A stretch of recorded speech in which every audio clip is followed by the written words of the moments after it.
Parashá Balak, essa Parashá, ela tem algumas lições muito aplicáveis para a nossa vida. E nós vamos então começar com a leitura e depois nós vamos analisar os pontos principais desta Parashá. Então vocês podem abrir em Números, Bamidbar 22, 2. Na ocasião, Israel já havia vencido o Gog e Sihon, que eram reis de nações muito poderosas, e esses reinos, eles protegiam aquelas cidades, aqueles pequenos reinos cananitas. Então isso causou muita instabilidade, muito temor com relação ao povo judeu. E essa Parashá, ela vai tratar justamente desse assunto, e um homem chamado Balak, que é o motivo que é o nome da Parashá, e um outro homem chamado Bilam.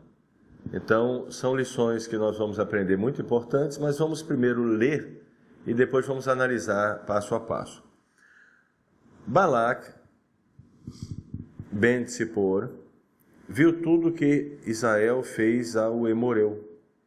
E Moabe temeu muito ao povo, porque era numeroso. E Moabe se aborreceu por causa dos filhos de Israel. Odiou, se irritou, teve um sentimento de... É um tipo...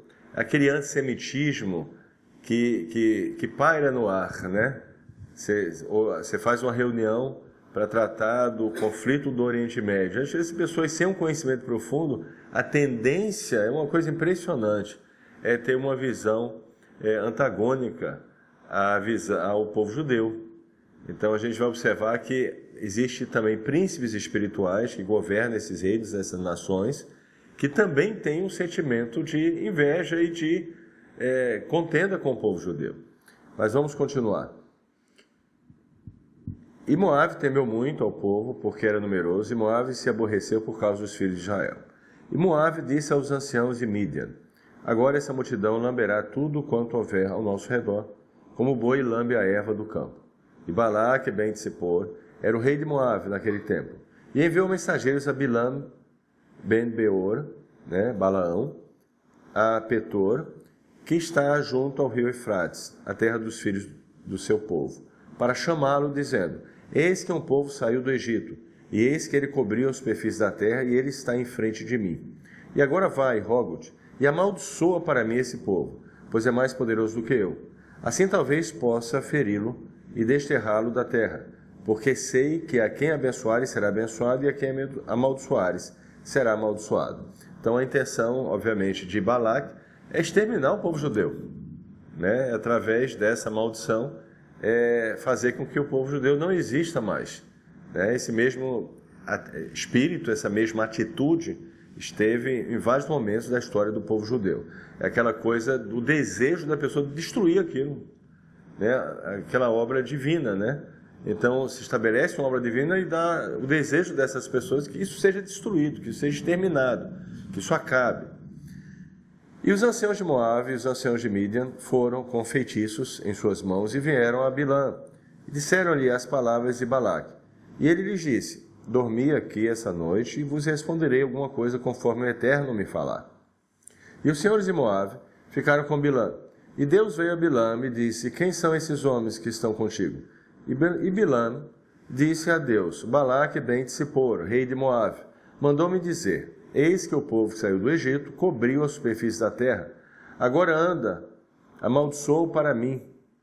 Talvez possa lutar com ele e desterrá-lo. E Deus disse a Bilam: não irás com eles, e não amaldiçoarás o povo, pois ele é bendito. E Bilam levantou-se pela manhã e disse aos senhores de Balaque: ide à vossa terra, porque o Eterno recusou deixar-me ir convosco. E os homens de Moabe levantaram-se, vieram a Balaque e disseram: Bilam recusou vir conosco. E Balaque tornou a enviar senhores mais numerosos e mais honrados do que aqueles. E foram a Bilam e disseram-lhe: assim falou Balaque ben Tzipor: rogo-te que não deixes de vir a mim, porque te honrarei muitíssimo, e tudo o que me disseres farei. E vem, rogo-te, amaldiçoa para mim esse povo. E Bilã respondeu, dizendo aos servos de Balaque, ainda que Balaque me desse a sua casa cheia de prata e de ouro, não poderia infringir o dito do Eterno, meu Deus, para fazer coisa pequena ou grande. E agora ficai aqui, rogo-vos, também essa noite, e saberei então o que mais o Eterno vai tornar a falar comigo. Na verdade, Bilã estava pedindo a casa dele com tudo que ele tinha, porque na verdade Bilã tinha, obviamente a visão de Balaque era o extermínio do povo judeu, e Balaque ia pegar todos os despojos. Então Bilã está estabelecendo o valor, o preço dele, que é tudo o que Balaque tem, todas as riquezas de Balaque. E a palavra de Deus veio a Bilã de noite e disse-lhe, se os homens vieram para te chamar, levanta-te e vai com eles, mas somente a coisa que eu te disser, isso farás. E Bilã levantou-se pela manhã, selou a sua jumenta e foi com os senhores de Moabe. E a ira de Deus acendeu-se porque ele se ia, e o anjo do Eterno pôs-se no caminho para impedi-lo. E ele estava montado na sua jumenta, e seus 2 moços andavam com ele. E a jumenta viu o anjo do Eterno parado no caminho, com sua espada desembainhada em sua mão. E a jumenta desviou-se do caminho e andou pelo campo. E Bilã espancou a jumenta para fazê-la voltar ao caminho. E o anjo do Eterno pôs no atalho das vinhas, que tinha um valado aqui e outro ali. E a jumenta viu o anjo do Eterno e apertou-se contra a parede, apertando o pé de Bilã contra a parede, e ele tornou a espancá-la. E o anjo do Eterno tornou a passar adiante, e pôs-se num lugar estreito, em que não havia caminho para desviar-se nem à direita nem à esquerda. E a jumenta viu o anjo do Eterno e deixou-se cair debaixo de Bilã. E o furor de Bilã cresceu e ele espancou a jumenta com a vara. E o Eterno abriu a boca da jumenta e ela disse a Bilã, o que eu te fiz para que tu me bateste já 3 vezes? E Bilã disse à jumenta, porque zombaste de mim. Se eu tivesse uma espada em minha mão, te mataria agora. E a jumenta disse a Bilã, porventura não sou tua jumenta, em que montaste desde que existes até esse dia? Acaso tem sido meu costume fazer assim contigo? E disse Bilã, não. E o Eterno desvendou os olhos de Bilã, e ele viu o anjo do Eterno parado no caminho, com sua espada desembainhada na mão, e ele se ajoelhou e prostrou-se sobre seu rosto. E o anjo do Eterno disse-lhe, por que bateste na tua jumenta já 3 vezes? Eis que eu saí para impedir-te, porque vinhas contra mim no caminho para irritar-me. E a jumenta me viu e desviou-se de diante de mim, já 3 vezes. Se ela não tivesse se desviado de diante de mim, agora eu te teria matado, e a ela deixado com vida. E Bilã disse ao anjo do Eterno, pequei, porque não soube que tu estavas parado ao meu encontro no caminho. E agora, se parece mal aos seus olhos, voltarei. E o anjo do Eterno disse a Bilã, anda com os homens, mas falarás somente a palavra que eu te disser. E Bilã foi com os senhores de Balaque. Então, aqui é a primeira parte da paraxá. Eu queria trazer alguns pontos para vocês sobre essa paraxá. Primeiro, o grande medo, como foi falado, de Balaque, é que os reis, Sihon e Og, foram vencidos. E eles eram uma espécie de protetores daquelas cidades. Eles pagavam, um valor para eles, para que protegessem as cidades. Se eles foram vencidos, causou muito temor, muito medo em Balaque, em Moab e também em todas aquelas regiões. Os moabitas e midianitas, eles eram adversários, mas em razão dessa ameaça da vinda do povo judeu, eles se reuniram e resolveram escolher um homem para governar temporariamente e vencer e lutar contra o povo judeu. Foi escolhido um homem chamado Tsur. Era um herói de guerra, mas também um mágico, um feiticeiro. E esse homem é justamente Balaque. O que Balaque fez? A primeira coisa que Balaque fez foi mandar mensageiros para Midian, para os anciãos de Midian, e perguntar qual é a força desse povo. Porque Moshe, nós sabemos que morou na casa de Itro. Então, sabendo disso, Balaque mandou mensagem para os anciãos de Midian, perguntando qual era a força do povo judeu. né? Como é que a gente luta contra o povo judeu?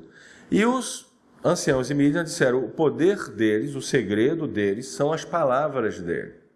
Quando eles pronunciam o nome sagrado, o nome do Eterno, ele vence os seus inimigos.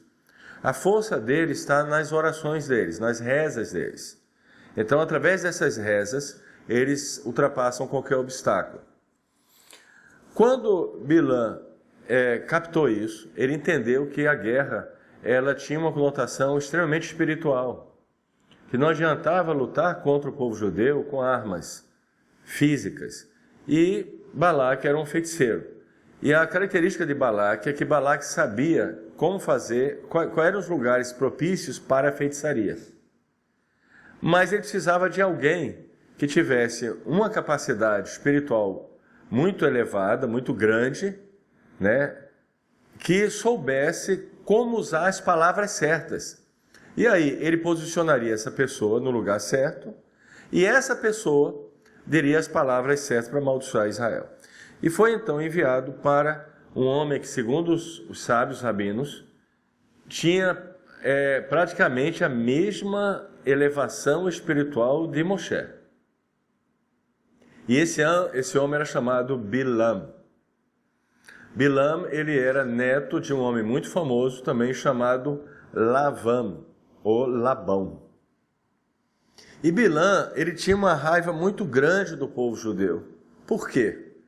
Porque os filhos de Labão fizeram um grande lashon hará em toda a região e para os seus parentes, dizendo que Yaakov havia roubado o seu pai, Labão, e despojado o seu pai. O que deve ter ocorrido é que, obviamente, enquanto Yaakov estava junto com Labão, né, junto com Lavan prosperou muito.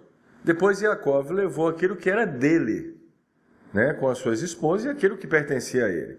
Mas provavelmente após a saída de Yaakov, Labão voltou ao seu estado normal. Ele deixou de ser aquele homem super poderoso. Então os filhos culparam Yaakov e fizeram um grande lashon hará. E sendo Bilam neto de Lavan, ele criou um ódio muito grande contra o povo judeu. Bilam já havia feito algo muito perverso, porque ele havia instigado o faraó para matar os filhos, né, os bebês das mulheres judias e jogá-los no rio Nilo, né, para matar jogando eles no rio Nilo. Essa ideia e essa ideia original foi de Bilam, e Bilam instigou o faraó a fazer isso. Então Bilam tinha muito ódio do povo judeu. E Bilam tinha uma capacidade, depois a gente vai ler sobre isso, que ele sentia quando o Eterno, quando se manifestava a ira do Eterno. Então ele tinha uma capacidade de captar isto.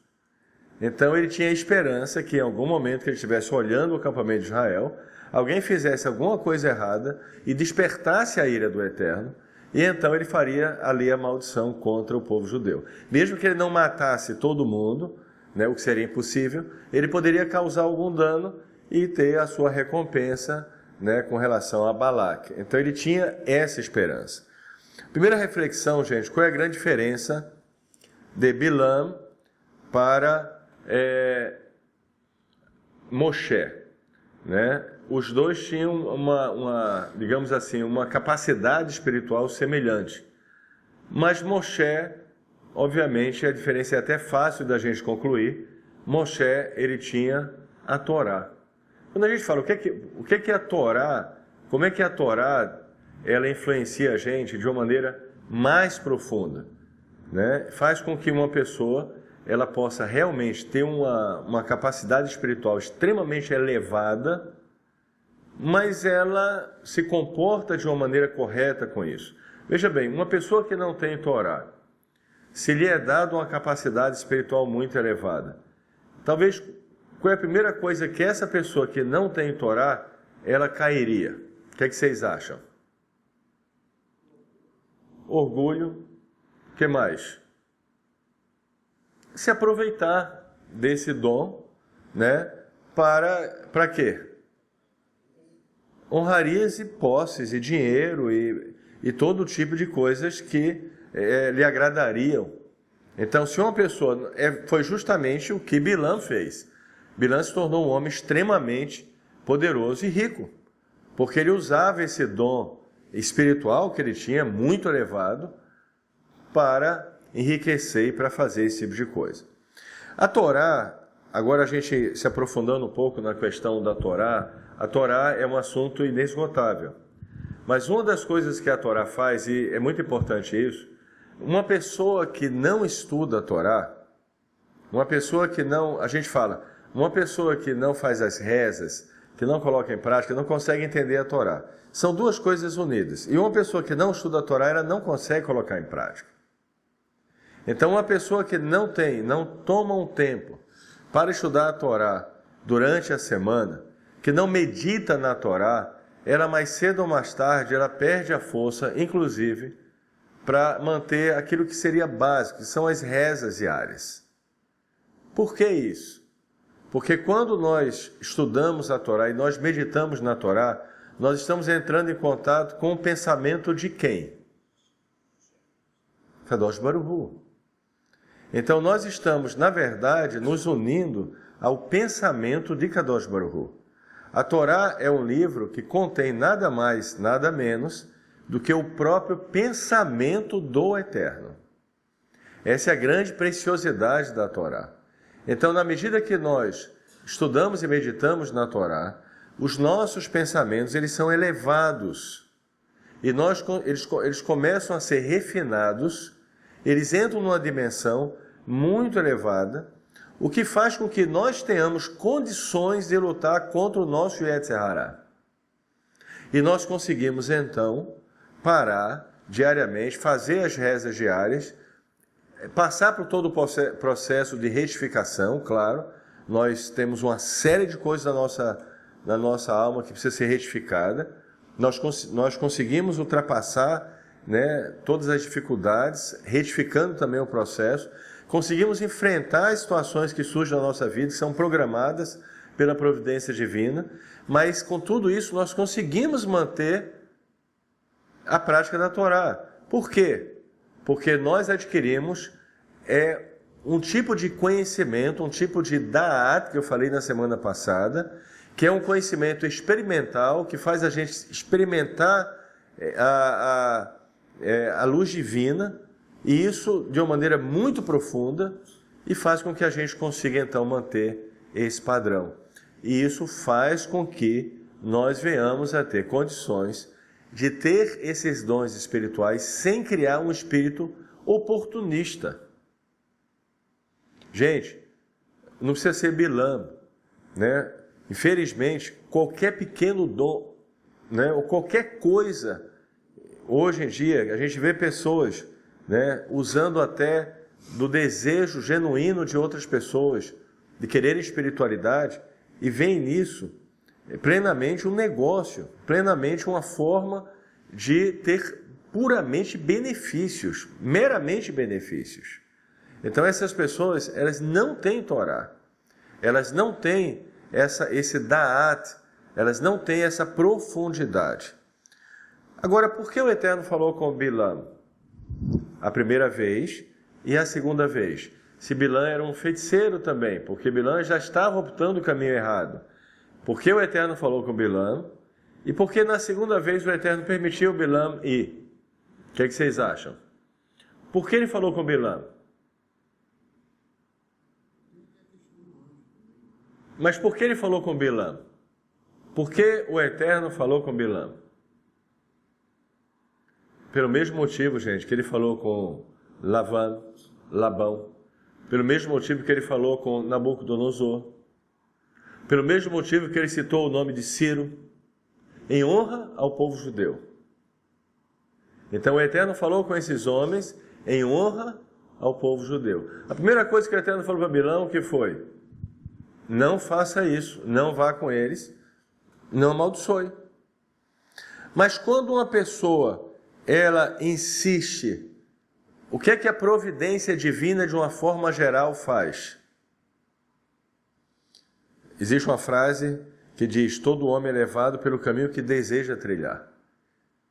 Se você insistir muito em algo, e você fizer muita questão de algo, mesmo que você tenha ouvido de alguma forma, você tenha captado, de alguma forma, através de um terrilim, através de alguma forma você tenha captado que algo não era a vontade do Eterno, mas você insiste, você mesmo vai talvez abrir alguma parte da Bíblia e você vai traduzir tudo aprovando o que você quer fazer. E foi isso que aconteceu com Bilam.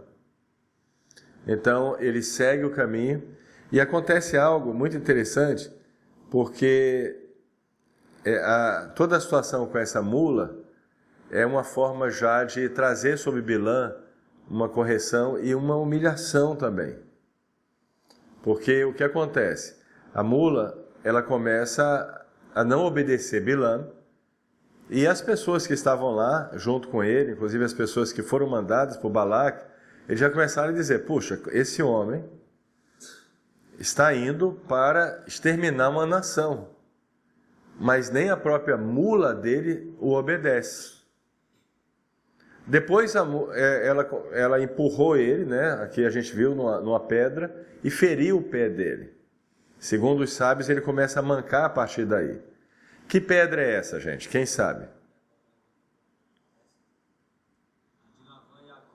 Exatamente. Essa pedra, quando Lavan vai até Yaakov, e eles fazem uma aliança e colocam várias pedras.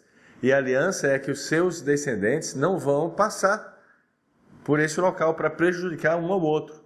Então, quando Lavan passa por esse local, onde Yaakov quando Bilam passa por esse local, quando Yaakov e Labão colocaram essas pedras, a mula empurra Bilam e ele machuca o pé e ele passa a mancar a partir daquele momento. Então a mula começa a falar e Bilam então diz, se eu tivesse uma espada eu te mataria. E aí os homens que estão com ele, foram mandados Balaque, começam a pensar, poxa, se esse homem que quer exterminar uma nação não consegue nem matar a mula dele, como é que ele vai matar uma nação? E começa a ocorrer uma zombaria com relação a Bilam, e ele começa a ser humilhado em todo aquele intento que ele tem contra o povo judeu. Muito bem, continuando, porque o anjo aparece 3 vezes. A gente viu no texto que o anjo aparece uma vez, ele tem como escapar. A segunda vez ele tem como escapar, a mula vai escapando. Na terceira vez ele não consegue. E eles explicam que são 3 situações que ocorreram com relação aos 3 patriarcas. Com relação a Abraão, Abraão teve 2 filhos. Quais são os filhos de Abraão? Yitzhak e Ismael. Mas só Yitzhak se tornou um tzadik. Então tinha como escapar ali pelo território de Ismael. Depois vem Yitzhak. Quantos filhos teve Yitzhak? 2 filhos. Quais são os filhos de Yitzhak? Yaakov e Esav. Mas só Yaakov se tornou um justo, um tzadik. Então ele tinha como ir para o lado de Edom. Até que surge o terceiro. E quem é o terceiro? Yaakov. Quantos filhos teve Yaakov? 12 filhos. Mas os 12 se tornaram tzadikim. E por isso, no terceiro, não teve como escapar. E foi por isso que a mula deixou Balaão cair. Muito bem.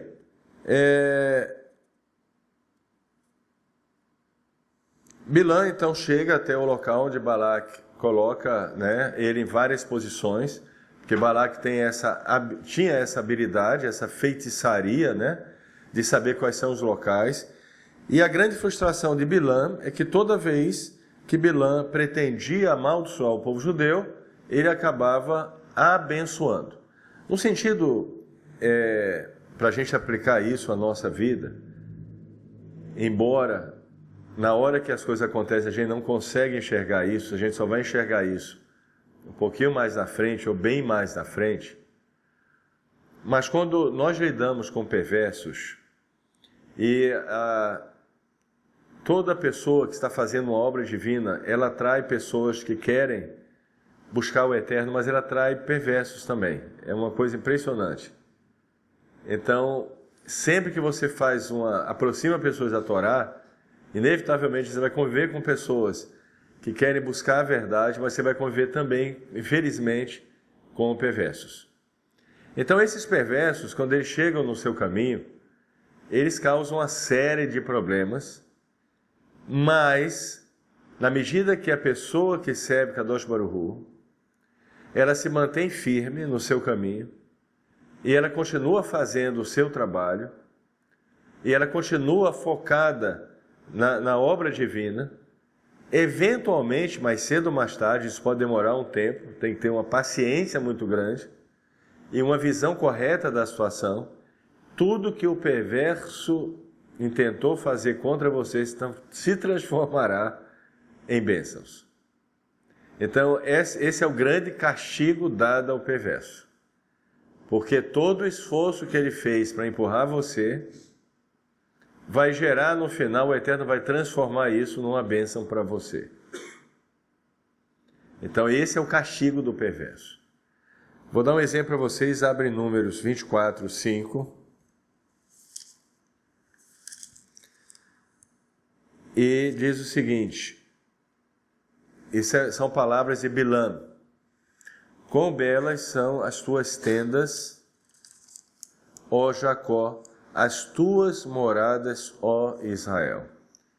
A gente faz essa reza no Shabat, quando a gente entra na sinagoga. Matovu, né? Quão belas são, né? E essas são palavras de Bilam, que acabaram abençoando, e até hoje elas são repetidas nas sinagogas, né? Cada vez que você entra na sinagoga, essas palavras são repetidas como uma bênção para o povo judeu. Então, esse é o castigo do perverso. Esse é, na verdade, o grande castigo do perverso. Agora, vamos observar, abrir Números 24, 16, essa habilidade que Bilam tinha. Diz assim, palavras daquele que ouve os ditos de Deus e sabe o momento em que Deus se irrita, que tem a visão do Todo-Poderoso e quando deitado lhe aparece. Então, essa era a habilidade de Bilam, de saber quando se manifestava a ira do Eterno. Bem, a gente sabe a história. Bilam, ele não consegue, só consegue abençoar, ele não consegue amaldiçoar, mas ele, quando sai, ele explica para as pessoas como enfraquecer o povo judeu. E a maneira de enfraquecer o povo judeu é levá-lo a cometer pecados, transgressões à Torá. E aí vai surgir na próxima Parashá toda a situação de Pinchas agindo no momento certo e parando a praga que vai começar através dessas iniquidades. E por isso também é bom frisar, o Eterno, ele proibiu o casamento misto, porque o casamento misto leva à idolatria. Então, porque você vai casar com uma pessoa que obviamente não tenha a mesma fé, a menos, obviamente, que essa pessoa se converta ao Eterno. E aí tem que ser verificada essa conversão, para que seja uma conversão verdadeira.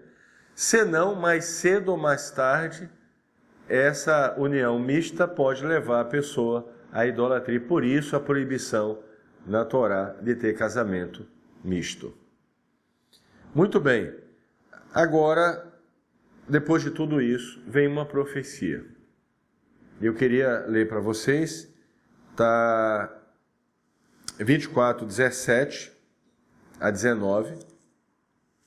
E essa profecia é uma profecia sobre o povo judeu, sobre a história do povo judeu, mas ela também alcança os últimos dias. E diz o seguinte, 17. Vê-lo-ei, mas não agora, e o olharei, mas não em breve. Partirá uma estrela de Jacó, e se levantará um cetro de Israel. E matará os senhores de Moab, e dominará a todos os filhos de Shet. São duas coisas aqui. Dominar os filhos de Moab Isso ocorreu com o rei Davi, Davi Meller. Agora, quem são os filhos de Chet? Toda a humanidade, gente. Toda a humanidade. E aqui se refere a Mashiach ben Davi, que virá o verdadeiro Mashiach. Então ele traz essa profecia e ele continua. E Edom será uma herança para ele. Por que Edom será uma herança? Se Edom será destruído, né? Mas vamos continuar a leitura. Edom será destruído. Mas por que Edom será uma herança? O que é que sairá de bom de Edom? O que é que vocês acham? Gente, hoje eu estava ouvindo uma palestra de um rabino ortodoxo, ele contando, chocado, que ele recebeu na própria sinagoga dele um grupo de pessoas evangélicas e sentaram para visitar e ele falou, começaram as perguntas e ele começou a responder. Existe inferno? Existe, mas não é para a vida toda, a pessoa passa no máximo 12 meses. E o Messias já veio? Não, o Messias não veio. Mas nós precisamos guardar a Torá, nós precisamos fazer as mitzvot e ele virá. E quando ele acabou de falar isso, o líder falou, e o que é que nós podemos fazer para ajudar? E ele ficou assim, impressionado, e todas as pessoas quase caíram da cadeira, mas ele contando o que está ocorrendo. Como hoje o povo judeu começou a se tornar uma luz para as nações, porque se ele falasse isso, se um rabino falasse isso há 10, 15, 20 anos atrás, o que aconteceria com ele? Mas hoje eles estão buscando, e hoje existe de fato uma herança que está saindo de Edom e está se voltando para o povo judeu. Então essa profecia, ela está ocorrendo. Edom como um todo será julgado, e nós sabemos disso. Tem várias profecias, né, que Edom não existirá mais. Mas existe algo dentro de Edom que será retirado antes. E são pessoas, almas, que de uma certa forma, né, se alojaram dentro da casa de Edom. Mas antes de chegar sobre Edom o juízo de Kadosh Baruch Hu, essas almas, elas procurarão o judaísmo e os judeus, os rabinos, os líderes dos nossos dias, antes da era messiânica, já estarão cumprindo essa incumbência de ser luz para as nações. Continuando, diz, e Edom será uma herança para ele, e Seir será uma herança de seus inimigos. Aqui inimigos se referindo a Israel, porque são inimigos. E Israel prosperará em seus bens, e sairá um outro governador de Jacó, e exterminará o que ficar na grande cidade de Edom. Aí é o julgamento de Edom. Edom será, a casa de Edom não subsistirá, mas antes que ela seja destruída, haverá uma herança que sairá da casa de Edom. Agora aqui também os rabinos explicam que embora essa estrela que sai de Jacó se refere ao rei Davi, Davi Meller, e também se refere a Mashiach ben Davi, também se refere a cada judeu. E tem uma história no Talmud que uma pessoa chegou para um rabino, se não me engano, rabino Yossi, e outro rabino, não lembro do nome agora, e perguntou, olha, eu tive um sonho, e eu não entendi esse sonho. Ele falou, qual foi o seu sonho? Ele falou, eu engoli uma estrela. E o rabino disse, você matou um judeu. E depois ele confessou que ele tinha matado um judeu. Porque quando o Eterno mandou Abraão contar as estrelas, e assim serão a tua descendência, cada judeu é uma estrela. E talvez nem todos os judeus estão brilhando, mas cada judeu tem o potencial de brilhar e ser luz para as nações. Mas existe um interruptor, existe uma forma de ligar isso. E a forma de ligar isso é através da Torá. A Torá é o interruptor. Na medida que a pessoa começa, mesmo assim um judeu, um Baal Teshuvá, né, um judeu que estava totalmente afastado, ele começa a estudar a Torá, ele começa a praticar a Torá, é um interruptor. Ele foi chamado para ser luz para as nações. A gente viveu esses 2000 anos com uma visão fake, né? Foi montado por Roma, né? Foi montada uma religião fake, que é uma religião que seria substituta de Israel, e criou algo que seria, entre aspas, a luz das nações. Mas tudo isso, na verdade, foi uma ilusão. O Eterno determinou que o povo judeu seja luz para as nações. E todo judeu tem esse potencial. E todo aquele que se converte ao judaísmo tem esse potencial e recebe essa capacidade. Gente, passar pelo Beit Din, né? Passar pelo Mikveh, não é só, está longe de ser uma formalidade, é algo extremamente espiritual, porque é receber uma capacidade que um judeu recebe quando nasce de uma mãe judia naturalmente, mas o convertido recebe dessa forma, de ter essa capacidade não só de vencer seu Yetzer Hará, mas de ser luz para as nações. Então, de uma forma geral, essa estrela de Jacó, embora se aplique com relação a Moabe, a primeira profecia a Davi Melech, a segunda aos filhos de Shet, que é toda a humanidade, porque são toda a humanidade existente, referência a Mashiach ben Davi, mas de uma forma geral, cada judeu, na medida que ele acende esse interruptor, né, essa lâmpada, que é se aproximar da Torá Kadosh Baruch Hu. Ok, gente? Então, é uma responsabilidade muito grande, mas achei muito interessante, né? Eu estava ouvindo essa palestra do Rabino, explicando isso, e a surpresa dele, nessas circunstâncias, quando ele tem sido chamado, né, às vezes para dar uma palestra, e a maneira como as pessoas estão reagindo. Especialmente esse caso do ministro, né, daquela denominação, depois que ele diz que o Mashiach não veio ainda, e que nós precisamos seguir a Torá e cumprir a Torá para que ele venha, e o líder diz, o que é que nós podemos ajudar? O que é que nós podemos fazer? E ele falou que uma pessoa da palestra, judia, porque tinham vários judeus, quase caiu da cadeira quando ouviu uma resposta como essa. Então essa é a herança daqueles que estão em Edom, mas que nesse tempo muito especial, que é perto da era messiânica, da vinda do verdadeiro Mashiach, do Mashiach verdadeiro, estão acordando, saindo dessas ilusões que foram propagadas nesses 2000 anos e entendendo que a fé verdadeira, simples, está no livro que revela o pensamento do Eterno, que revela a vontade do Eterno, a Torá.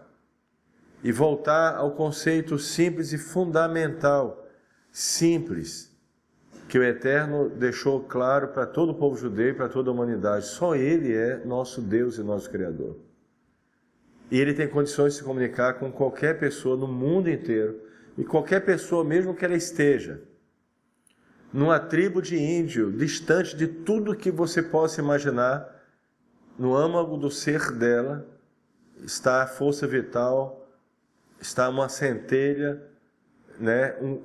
Ela tem dentro dela o caminho para se comunicar com Kadosh Baruch Hu. O Eterno pode falar com ela. Então o Eterno, ele pode se comunicar com todas as suas criaturas, onde elas estiverem.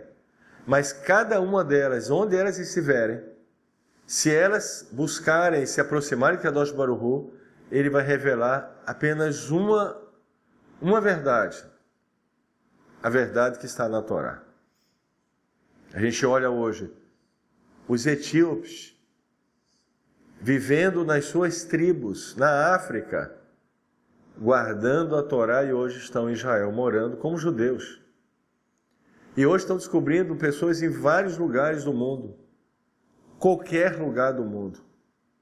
Uma pessoa que busca o Eterno de todo o coração, o Eterno se comunica diretamente, sem precisar de nenhum intermediário, e guia para a verdade está na Torá. Então, essa simplicidade, simplicidade no sentido de que é um caminho claro, é um caminho simples, é um caminho direto.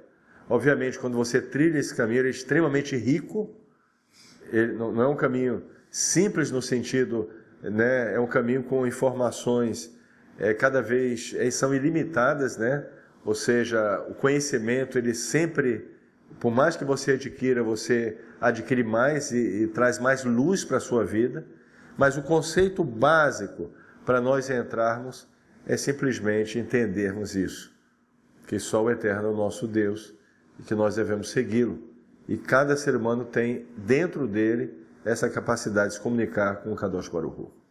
Ok, gente? Baruch Hashem, essa é a paraxá de Balak, e espero que tenha sido bom para todos, que você possa também captar lições com essa paraxá. Ok? Baruch Hashem.